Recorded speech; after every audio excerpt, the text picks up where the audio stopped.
Tak, já tady určitě teda poprvé nejsem, jsem tady myslím po třetí, ale tato akce, tyhle vystoupení začínaly na trialové motorce.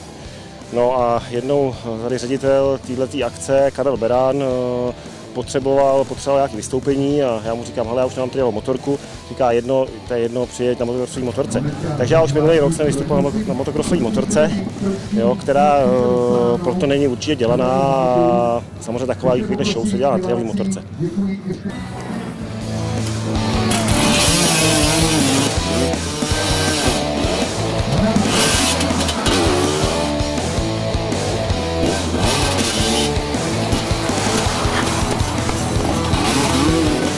Tak, jestli jsem se nějak speciálně letos připravoval, tak je pravda, že jo, asi 2 dny předtím teda, a to byla ta jízda po zádu. Možná to bylo i vidět, že to nebylo úplně. Takže ty přípravy musí prostě. Zkouší takové inovativní způsoby, aby se nemusel ohlížet tady do zrcátek, a víc zrcátka vůbec nemá.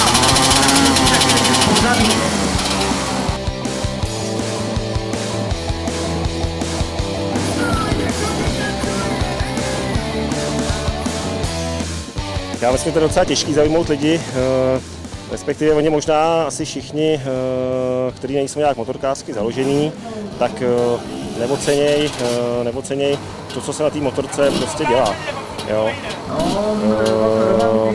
Samozřejmě lidi se rádi baví a myslím, že to je zaujme nejvíc, že se baví. Jo, ne až tak prostě nějaký horentní výkon, ale hlavně se baví. Jo, proto taky tohle.